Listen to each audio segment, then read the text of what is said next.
नमस्कार friends, CVM higher secondary education complex जिनको हम टीबी पटेल के नाम से पहचानते हैं, मैं अमित कुमार भट्ट आज आपका हार्दिक स्वागत करता हूं स्टैंडर्ड 12 इंग्लिश मीडियम में शेयर कैपिटल की डिस्कशन में।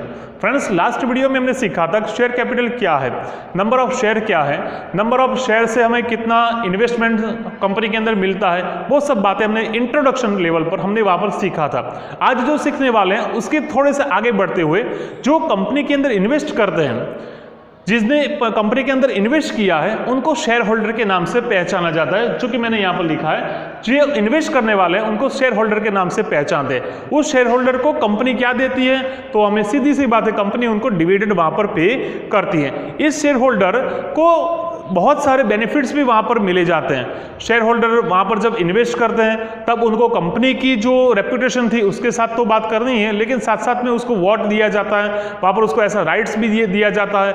बहुत सारी बात यहाँ पर उसको कह सकते हैं ऑनरशिप वहाँ पर उसको मिल सकती है। तो this is the part of the company. Share holder वहाँ पर एक पार्ट बन जाता है यहाँ पर।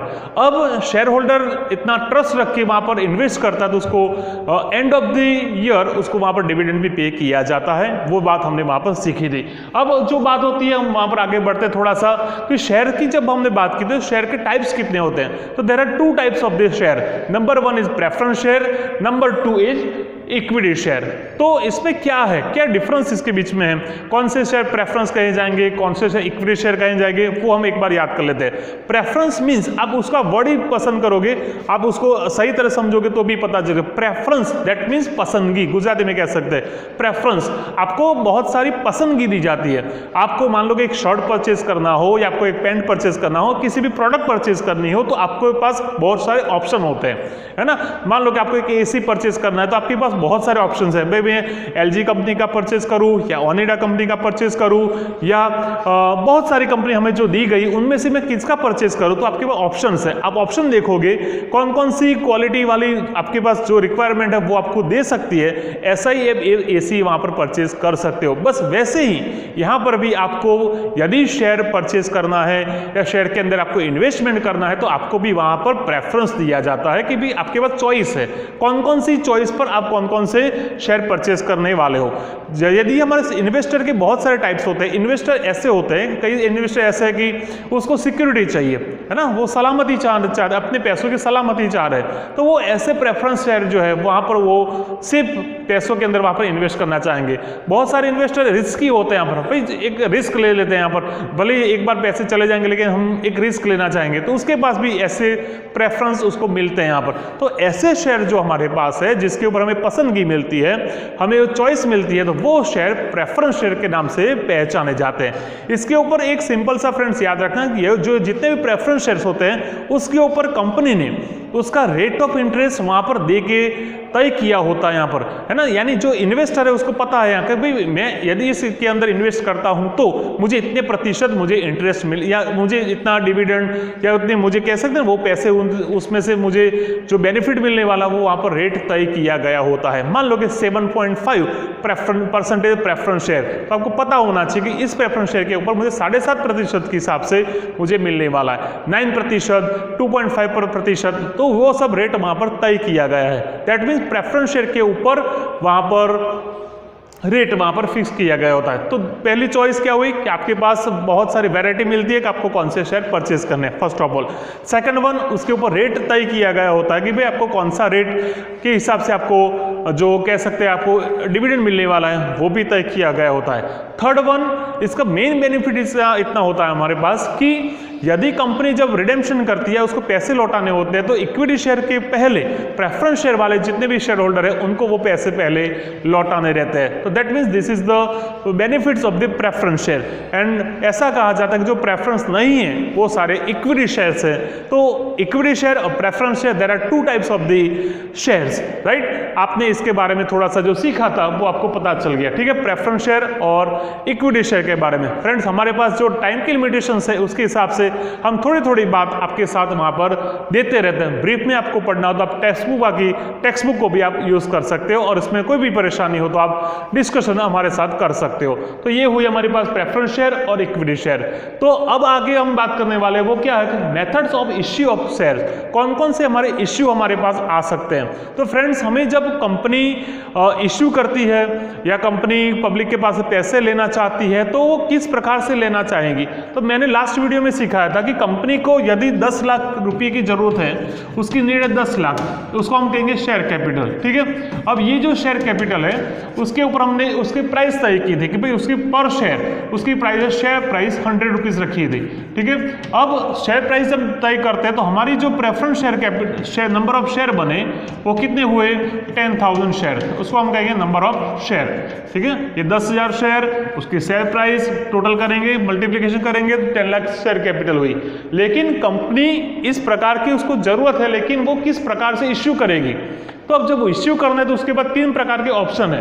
फर्स्ट वन एट पर, at premium and at discount. Right, अब एट पर भी कैसे थे, कई बार एट पार भी बोलते हैं, तो उसमें हमें पता होना चाहिए एट पर मीन्स क्या कि उसकी जो फेस वैल्यू हमारी 100 रुपया कंपनी ने शेयर की वैल्यू तय की है, ये 100 रुपये जो हुई उसकी फेस वैल्यू यहाँ पर, यदि कंपनी ने शेयर की जो वैल्यू है 100 रुपया तय की हो और मार्केट में भी वही शेयर 100 रुपये में जो मिलता हो, तो हम ऐसा कह सकते हैं कि दे शेयर इश्यूड बाय एट पर, ऐसा कहेंगे। 100 रुपया था, हमने 100 रुपये से क्या किया, इश्यू किया, और पब्लिक भी 100 रुपया हमें वापस दे रही है। That means this is the method of at par, हम कह सकें। आपको सीधी सी बात में बताना हो कि उसकी फेस वैल्यू 100 रुपीज, इश्यू भी हमने कितने में किया, 100 रुपये में। ठीक, अब आगे थोड़ा सा बढ़ते हैं। यदि हमारे पास कंपनी ने तय की वैल्यू उसकी 100 rupees, this is the face value, but market के अंदर वो शेयर 150, 180, 190 या 220 में भी मान लो कि वहां पर दिया जाता है, कंपनी इश्यू करती है, तो उसको हम ज्यादा पैसे कह सकते हैं, इसलिए हम कह सकते हैं एट प्रीमियम भी कह सकते हैं। तो आप लिख सकते हो यहाँ पर 100 रुपीज फेस वैल्यू या 120 या 150 में इश्यू करती है, तो ज्यादा पैसे जो दिए गए वो हुए उसके प्रीमियम, उसको सिक्योरिटीज प्रीमियम के नाम से हम पहचानेंगे, जो ज्यादा पैसे है वो। आप सोचोगे सर 20 रुपीज ज्यादा दे रहे तो उसका क्या हुआ, तो जो कंपनी प्रॉफिटेबिलिटी ज्यादा होगी, जहां जिस कंपनी की कह सकते हैं ना नफाकारकता कह सकते हैं गुजराती वर्ड में, प्रॉफिट ज्यादा कमाती होगी, वो कंपनी की डिमांड ज्यादा रहती है मार्केट के अंदर, तो वो ज्यादा पैसे से भी वो इश्यू कर सकती है। That means this is the at premium, हम उसको हम कह सकेंगे। And last one at discount. आप सोच सकते हो कि जो चीज आपके पास बिकती नहीं है ना, आपके पास जो चीज है लेकिन कोई लेने वाला नहीं है, तो आप क्या करोगे, कम प्राइस में भी उसको सेल करना चाहोगे। तो दैट मीन्स यहाँ पर 100 रुपये का हमारे शेयर प्राइस है, लेकिन मार्केट में कोई लेने वाला नहीं है, कंपनी उसको डिस्काउंट से क्या करती है, इश्यू करती है, यानी उसको 90 रुपये में सेल करना चाहती है। तो ये हो गया हमारे डिस्काउंट के हिसाब से। डिस्काउंट हमारी कंपनी के लिए बहुत बड़ा सा एक लॉस कह सकते हैं। तो ये हो गई हमारी मेथड्स, कौन कौन सी। फर्स्ट वन एट पर कह सकते हैं, फेस वैल्यू 100, हमने सेल किया कितने में, 100 रुपये में। एट प्रीमियम 100 का था, हमने 120 में सेल किया, वो हो गया 120 के अंदर। एट डिस्काउंट 100 का था लेकिन 90 में हम उसको सेल कर रहे हैं, तो हुआ हमारे पास वो क्या, डिस्काउंट मेथड के हिसाब से। तो आपकी एग्जाम में देखना चाहिए कि आपको एग्जाम्पल किस प्रकार का पूछा गया वहां पर, कि आपको एट पर कह सकते हैं या एट प्रीमियम का है या एट डिस्काउंट का है, वो आपको देखना चाहिए। फ्रेंड्स, अभी जो हम सीखने वाले हैं, अभी हम जो बात करने वाले थे वो उसमें हमने क्या सीखा, शेयर कैपिटल किसको कह सकते हैं, और जो उसको रिसीव कर रहे हैं यहाँ पर उसको हम शेयर होल्डर कहते हैं। उसके बाद हमारे प्रेफरेंस शेयर कौन कौन से होते हैं, तो प्रेफरेंस शेयर के अंदर हमने हाईलाइट बताई, जो प्रेफरेंस नहीं है उसको हम इक्विटी शेयर कह सकते हैं। फिर हमारी मेथड कौन कौन सी है उसके बारे में भी हमने यहाँ पर सीखा था। अब आने वाले जब दिन है, अब आने वाले जब एग्जाम्पल हम सॉल्व करने वाले हैं, तब हम क्या सीखेंगे, तो उसकी अकाउंटिंग इफेक्ट कौन कौन सी हो सकती है, हम जनरल किस प्रकार से लिख सकते हैं, वो हम आने वाले दिनों में सीखने वाले हैं। तो उसके बारे में आप अच्छी तरह से पढ़ना।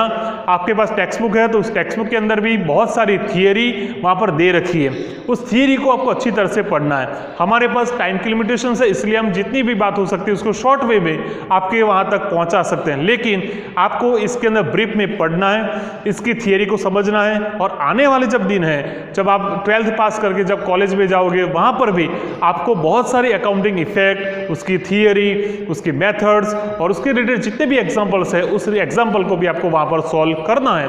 तो आप एक बार फिर से याद कर देना कि आपके पास जितना भी टाइम अभी आपको दिया गया है या आपके पास अभी है, तो आप उसका उपयोग करना और उसको अच्छी तरह से समझना। जब हम मिलेंगे तब हम क्या सीखेंगे, तो उसकी अकाउंटिंग इफेक्ट हम वहाँ पर सीखने वाले हैं। उस अकाउंटिंग इफेक्ट के अंदर हम किस प्रकार से कौन कौन से स्टेप के हिसाब से हम एग्जाम्पल सॉल्व करेंगे, उसके बारे में भी हम बात करेंगे। एग्जाम्पल भी इस प्रकार के हो सकते हैं हमारे पास। एट पर में हम क्या चेंजेस ला सकते हैं वो भी हम सीखने वाले हैं। एट प्रीमियम हो सकता है तो वहाँ पर हम क्या कर सकते हैं। एट डिस्काउंट हो सकता है तो हम वहाँ पर क्या कर सकते हैं, वो सब हम वहाँ पर सीखने वाले हैं। तो अलॉटमेंट सिस्टम क्या हो सकती है वो भी हम सीखेंगे। अलॉटमेंट सिस्टम यदि एग्जाम में पूछी नहीं जाएगी लेकिन सीखना तो है, उसको भी हम सीखने वाले हैं। तो नेक्स्ट वीडियो में हम जब सीखेंगे वो होगी हमारी accounting effect. Thank you all.